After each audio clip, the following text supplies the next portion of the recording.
Right, hello everyone, and welcome to the P. Carroll Sport podcast. This is our preview podcast ahead of the county hurling final weekend in Tipperary. As usual, we're going to be going through the games that are going on this weekend. I'll be giving my predictions and how I see the games going. And yeah, it should be a shorter episode this week. It is of a Thursday evening, late getting around to the podcast this week. A busy week as I'm just preparing myself, I suppose, inside and work in Tip FM for all the games and things like that. So getting round to it now, really looking forward to the weekend of games.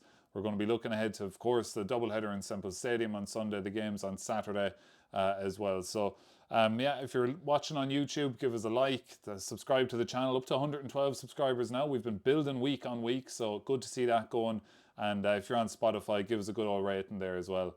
And, like or retweet on Twitter if you can. So, we'll get into it. So I do the three games, the three county finals, let's say intermediate, premier, intermediate, and senior. I'll be commentating on them on Tip FM. So I've been doing bits of research for the games, and if you're watching on YouTube, you'll see the kind of sheets that I've done up for while I am commentating. Just have information in front of me for whatever happens, and I'm still, I'm recording this on Thursday, so I still have bits to fill in on some of the games there. But just things like the results of how the games have gone so far and how different players have scored. I've sheets done up of who scored what in all the games. So if we look here for, we'll start with the Toomevara match, for example. Darren McCarthy has scored 352 in the championship. The next highest score on the Toom team is Kevin McCarthy. Darren's brother, who's got 11 points, and Adam Hall, who's got 2-5. And Mark McCarthy's got 10 points. You'll see it there, and you might be able to see the Loughmore scores on screen there. My head is in the way, but I'll move it over there. You can see for Loughmore, John McGrath, yet to score a goal in the championship, but he has 47 points to account for. 2-5 then for Liam McGrath and Kieran McCormack. And we also have other scores there that you can see. 1-2 in the championship for Tommy Marr. Liam Tracy 1-3, 11 points for Kieran Conley. That's a good return from midfielder.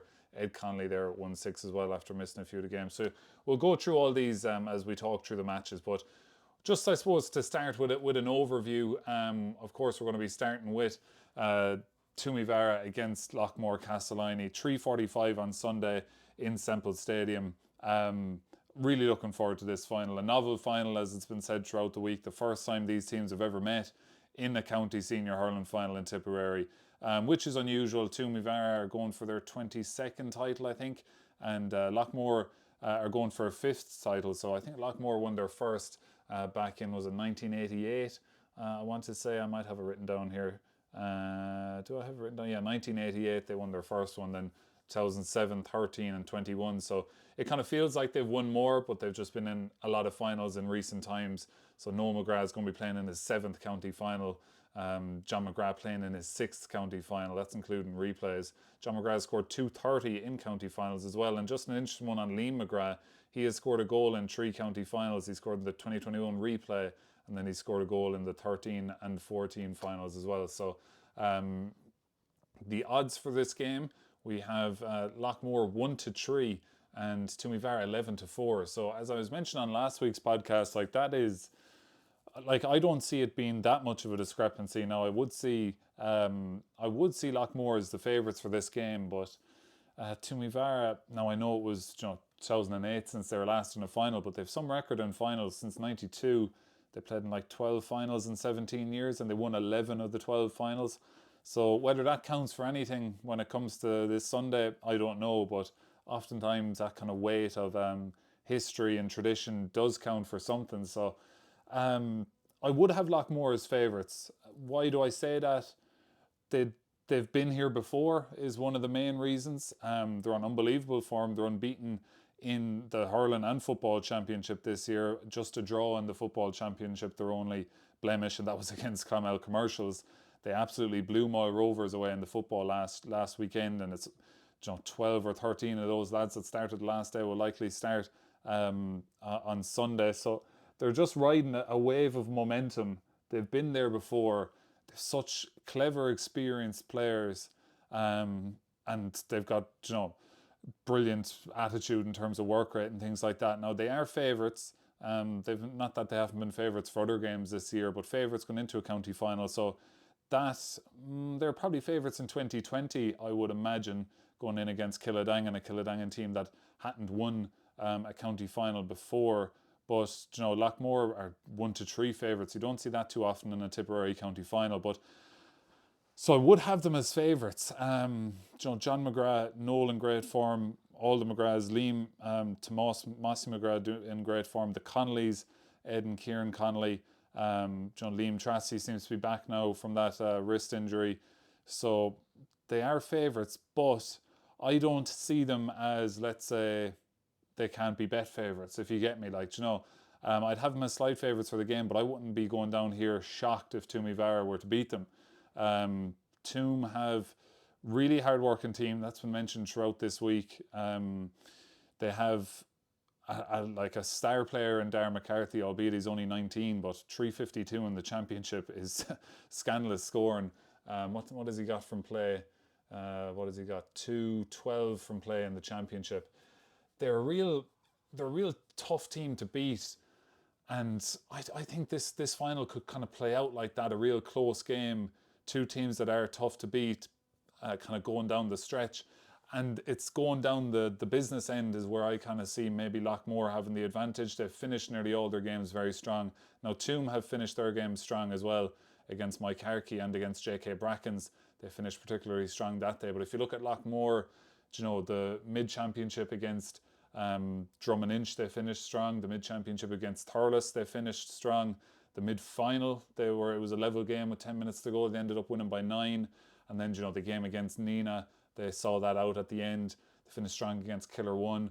And then in the semi-final against Thurles Sarsfields, they finished strong as well. So I'd lean Loughmore, but as I said, wouldn't be surprised if Toomevara can win this. How can Toom win?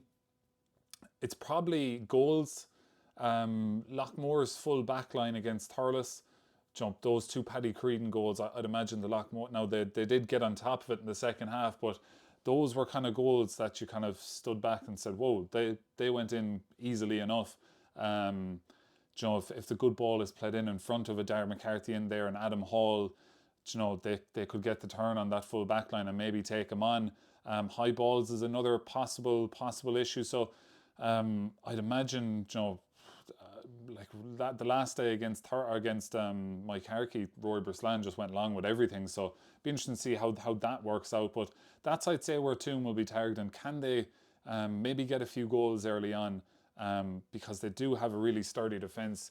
If I pull it up here in front of me, Toom haven't had a game in this county championship where they've conceded more than one goal.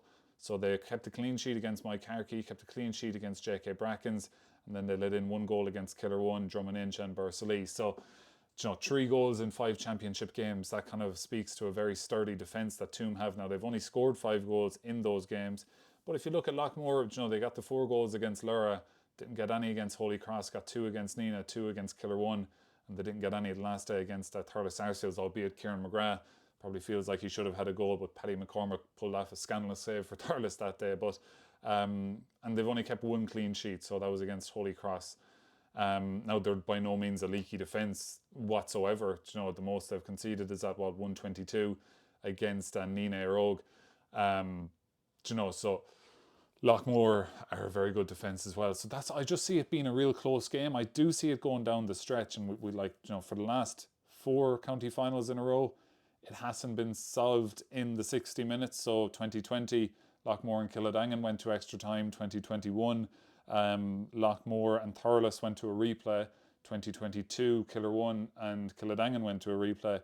And last year, 23, Killadangan and Thurles Sarsfields went to a replay. So what's the draw? What's the odds for the draw?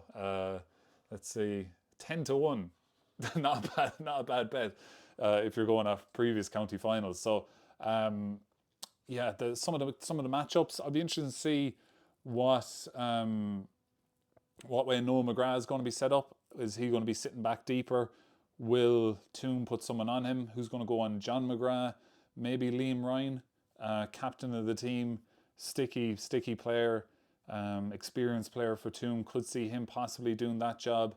In terms of man markers for Toom, Seamus O'Farrell is often tasked with man marking. He might pick up Liam McGrath, possibly. The other side then, Darren McCarthy. I would suspect it will be Lorcan Egan who will pick him up. Um, Maybe now, he's a very quick player. He came to terms with Liam McCormack in the second half the last day. He was kind of bet to a couple of balls in the first half. So that'll be interesting to see how that works. I think the midfield duo, if Noel McGrath is in there with Kieran Connolly, those two against Conor O'Mara and Robbie Quirk, that's going to be an interesting battle. I think Toom will be looking to the likes of Darren McCarthy. There's going to be a lot of pressure on his shoulders, which I think he'll relish in.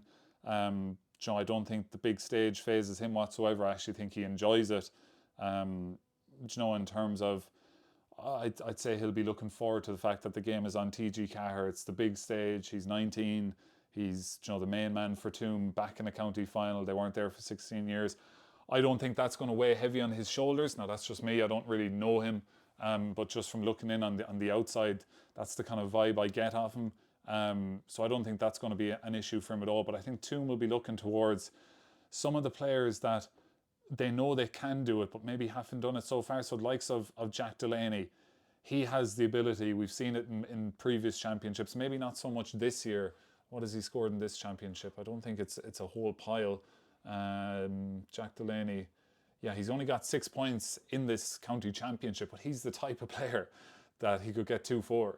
It's just he's that type of player. He has that ability. So the likes of him, the likes of a Mark McCarthy, who's been a really good player for Toom for years now, those are the type of players that can come forward and win a game. And I think Toom will be hoping for them to do it. For Loughmore, John McGrath, like what the form he's in is just in football as well. Last weekend he was just unbelievable. He's up and down the field. He was so good against Thurles the last day. So they'll be looking at him. And Kieran Connolly to knock on a few points as well, but they're just so experienced, and they do have goal threat themselves in terms of Ed Connolly, Liam McGrath. If he sees a chance, he'll take it. He's the captain of the team, so I'm really looking forward to it. I'll go with my prediction, I will lean Loughmore Castleiney, but as I said, by no means am I going to be shocked if Toomevara, if I'm leaving on Sunday evening, flying back the road to, well, not flying back the road, driving at an appropriate limit back the road to watch NFL Red Zone. I won't be surprised if it's Toomevara that win, and there's a big crowd in Young's Alatra as I'm driving back to Nina. But so we'll go at Loughmore.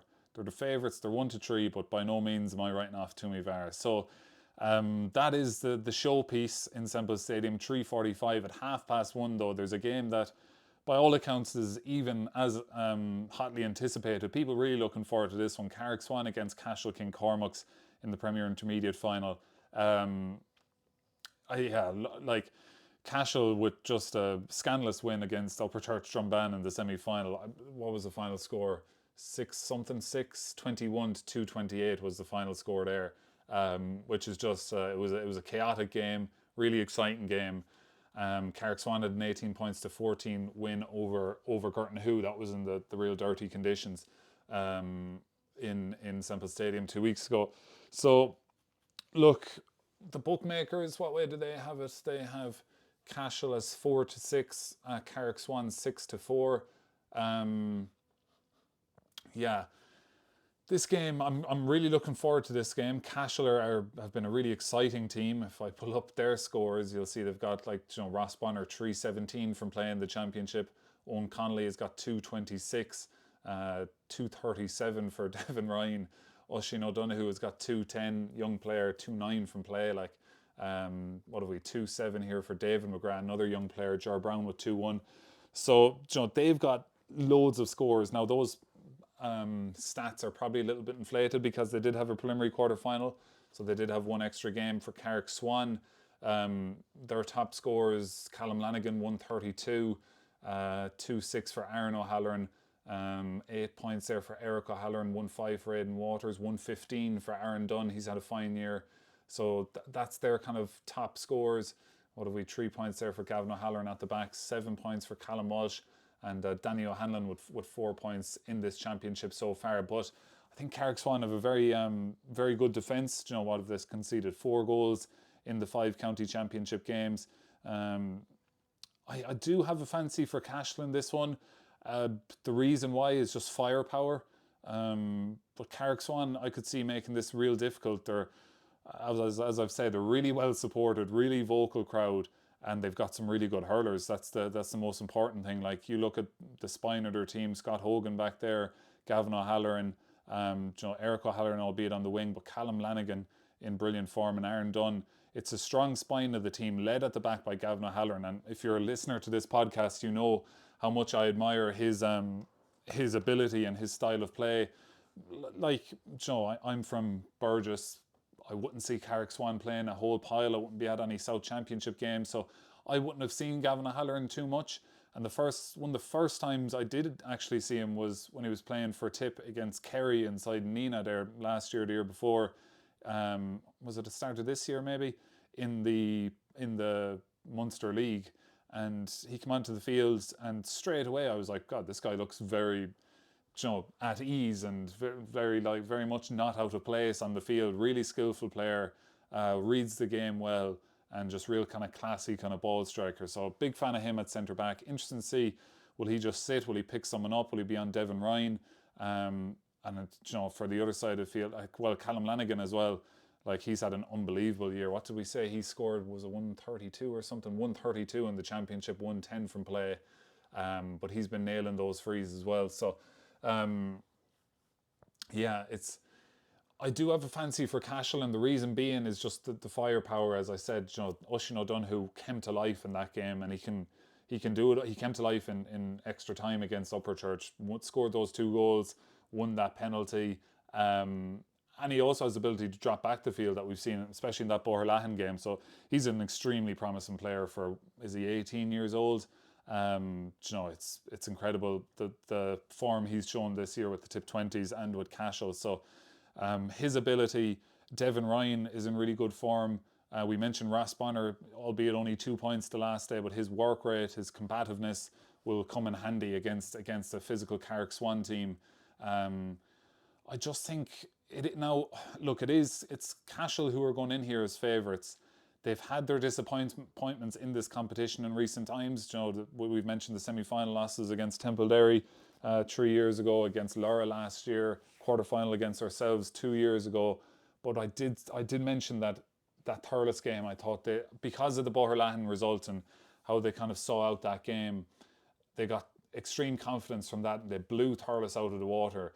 And then against Upperchurch, that was a tough game. Fancied Upperchurch team, a game that could have been gone until Paddy Fahy made that run at the end to win the free to send it to extra time, and then they pushed on in extra time. So I think it's almost like they've had their hardship, and this is kind of their final to push on. But that's not how sport works, unfortunately. Carrick Swan are coming in here. I don't think many would have predicted them to get to the final at the start of the year, but here they are. They won the South Championship. They've been on unbelievable form, and they're very much here on merit, and they're very much a live wire in this final. Similarly to the second game, I'm going to lean Cashel, but I wouldn't be surprised if Carrick Swan can pull something out of the bag here. They've got really good players all over the field. They're confident. They're hurling really well, and they've got that huge crowd behind them. And I can't wait for Danny O'Hanlon to come on. I'd imagine he's not going to start. He hasn't been starting all year. But if this is still a game with 15 minutes to go and Danny O'Hanlon is warming up, the Carrick Swan crowd are going to go bananas when he comes on. It's going to be a great atmosphere down there. So, and you've seen what he's been able to do in the games he's come on in recent games. I'm really looking forward to this game. Carrick Swan are an extremely hard-working team. The pressure probably is on Cashel a little bit more. They still are a young team. Owen Connolly, I see, is the leader of that team. Cathal Quinn has been really, really good as well. So when you start naming off these players, if they can get 13, 14 of them lads firing, they're going to be really hard to beat. So my only doubt for Cashel would be just that fact that they've had hardship in recent years in this competition. They'll feel like they're favourites going down, but as I've been saying in other podcasts, I think this Cashel team have matured a lot this year. I think they'll have grown a lot from the games they've come through this year. If you look at the West Final against a seasoned Aero Gannacarthy team, to get through that. Similarly with an Upperchurch team with a lot of experience, and a Thurles team, they've made these steps, and I think they'll be making the steps and lifting the Seamus Arene Cup on Saturday. So I will go with Cashel Cormacs in that game, but very much really looking forward to it. And now we go to Saturday's game. So this is Ballingarry against Moneygall. And we've some of the finest prospects in Tip Club hurling this year on offer here in terms of Dylan Walsh. He scored something crazy in the championship. I was doing up these stats earlier. Oh, that's very small. You probably won't be able to read that. Let me bulk that up a bit. Oh, that's too much. Hold on now. I'm just trying to make it viewable for the people watching on YouTube. That's probably a little bit better. So Dylan Walsh for Ballingarry. So Ballingarry against Moneygall, intermediate final, 2 o'clock on Saturday in Temple Toohey. 336 Dylan Walsh has scored. So I was actually doing it up. Dylan Walsh has scored 336, which is 45 points. And I think the rest of the Ballingarry team put together has combined 626. So that is 44 points. So he's actually scored one more point than the rest of the Ballingarry team. Now he's the free taker and things like that, and that's not a slight on the rest of the Ballingarry team, but it just goes to show how good Dylan Walsh has been more than anything this year. 336, 123 from frees, and I scored a penalty against Bursa Kane, I think, in that first round game, and that's only in 4 games. Like Ballingarry got a walkover against Skeenarinky in the last round of the group stages, and he scored 326. Now I did mention this is a showcase of some of the most promising forwards. The other one being Sean Treacys, 621 from play in the 5 championship games. He scored a goal in every championship game so far, and he scored 2 in the first round against Carrick Davins. Like, that is just scandalous for him. And I mentioned how comfortable he looked at the inter-county grade this year with Tipperary, coming onto the field as a young player, got that goal against Watford, and remember, what game was it in Semple Stadium, or actually was it in Limerick, when he came on and he left a bit of a late one on Declan Hannon. So a young player coming on, a forward, a silky, classy forward coming on, laying one in on, was it him or Dermot Burns or one of them Limerick, one of the Limerick defenders, and Tipper being well bet that day, but it was a bit of a lift, I suppose, when he came on, and it shows kind of the bit of grit he has to go with his class. But 621 is chaotic scoring for Seanie Kennelly. Joe Fogarty's had a fine year, 235 for him. Adam Hogan, 219 as well. Paddy Fogarty, 49 he's got as well. In terms of the other scores then for Ballingarry, Conor Vaughan had a couple of fine games, 1-9 in the championship, 1-5 for Ben Ivers. 3 goals then for Patrick Burns, 2 against Knockavilla and 1 against Golden. So the only scores he's got are goals, so be interesting to see. Has he started the last couple of games? I'm not too sure, but he's made an impact nonetheless anyway. So they're paths to the final. Ballingarry all wins, and all wins by 1 point. Like, that is, there are 4 games in the county championship. They beat Bursa Kane by a point. They beat Kilsheal and Kilcash by a point. They beat Knockavilla, Doneski, Kickham's by a point, and they bet Golden by a point. So that's just really interesting statistic. On the flip side then, for Moneygall, bet Davins by 13, bet Knockavilla by 10, bet Upperchurch Drumban second team by 30, bet Portroe by 8, and then bet Kappa White by 2 points. I think that win over Kappa White for Moneygall is a massive one, because as I've mentioned, wet conditions, same place or same scenario as how they lost the semi-final to Borland last year, really wet conditions. So that will be massive for Moneygall. But they'll be going down to Temple Toohey, where they did lose to Borland last year in that semi-final, to play against a Ballingarry team who beat them in the league final in Temple Toohey. So Ballingarry bet Moneygall in the league final back in June, the Division 3 league final. I think Seanie Kennelly wasn't playing that day. I think Brendan Toohey, the centre-back, only came on kind of late on when the game was over, but it was still an 11-point beating, and I think Joe Forty got a goal kind of in injury time to kind of put a bit of glass on it. So Ballingarry won't fear Moneygall whatsoever, and that will be in the back of Moneygall's heads. But I think Moneygall, similar in a way to Cashel, young team, coming of age, had a few kind of heartbreaks in recent years, and now here they are in the final, favourites for it. Well, I think they're favourites. Let's see what the bookmakers say. bookmakers have Moneygall 1-3 and Ballingarry 5-2. So I don't think Ballingarry should be 5-2, considering they beat them earlier in the year, but it was league. Moneygall, have the firepower. That's what you're kind of looking for in the finals. They have the firepower. Shawnee Kennelly, Joe Fogarty, Adam Hogan, Paddy Fogarty. You can put the clamps on them all. One of them is going to have a good scoring day. And, Dylan Walsh, on the other hand, Moneygall are going to be looking to kind of mark him up. So it'll be interesting to see who they put on Dylan Walsh. He's been absolutely mercurial for Ballingarry. So I'm really looking forward to this game as well. I am going to go with Moneygall. It's the team I predicted on the very first episode to win this championship. And they haven't given me any reason to kind of back against them at this stage. So I will go with Moneygall to win that game. Really looking forward to it. I'll be doing live commentary on Tip FM of all three of those games. So if you're out and about or you want to throw on the radio, I'll be doing those games. Really looking forward to it. So yeah, the last game we do have to mention is on Saturday. Killadangan are playing Moy Rovers in the Junior A. I haven't seen Moy Rovers play. I've seen Killadangan play once or twice. I'd be familiar with the Killadangan team, all right, but I wouldn't be able to give an accurate kind of prediction on that one. Similarly to the Junior B games, I've seen the Mines play, I've seen Newport play, but I haven't seen Kappa White or Care Junior B teams, so it's not worth me kind of giving a prediction on that. Also, this weekend is under 19, Holy Cross against St. Mary's. So Holy Cross, I think, are going for something like three in a row at under 19A. So that's crazy. That has to translate, you would imagine, to the adult grades in a couple of years' time. So the other game though is 3 o'clock on Saturday in the Rag. The replay of the Premier Intermediate relegation final, Newport against Sean Treacys. Remember the last preview podcast, I was flicking on this prediction between draw or Sean Treacys. I went with Sean Treacys. In the end, the game was a draw. So this time, it's been kind of well reported now, I suppose, with the air miles that are going up between both these teams for this game. So Newport, Oren Floyd flew back from Australia for the last day, and he stayed around.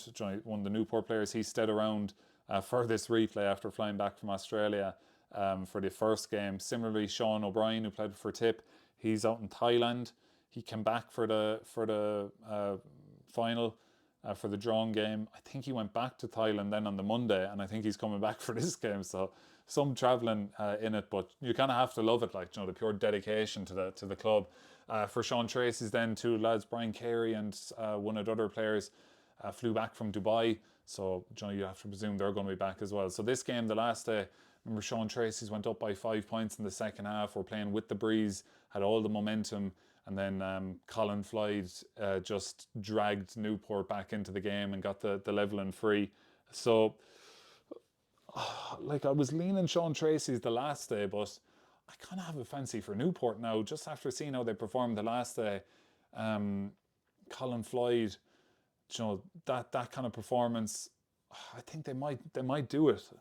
I did lean Sean Treacys the last day, but now I'm kind of starting to think Newport. So I don't know if this is the kiss of death, but I'm going to go with Newport to get over the line in that one.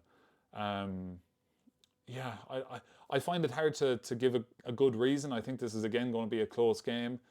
Sean Treacys, I feel, were probably the more disappointed of the two teams leaving Nina 2 weeks ago. So I will just go with Newport. But then, I'll go with Newport. I'll make my decision. I will go with Newport there, but don't be surprised if this game is going on after 5 o'clock and there's talks of penalties down in the Rag or something like that, and there'll be a big debate then about, oh, what a terrible way to lose. I hate that discussion so much. I love penalties. I don't know, do I love penalties or do I hate replays? But I definitely love penalties.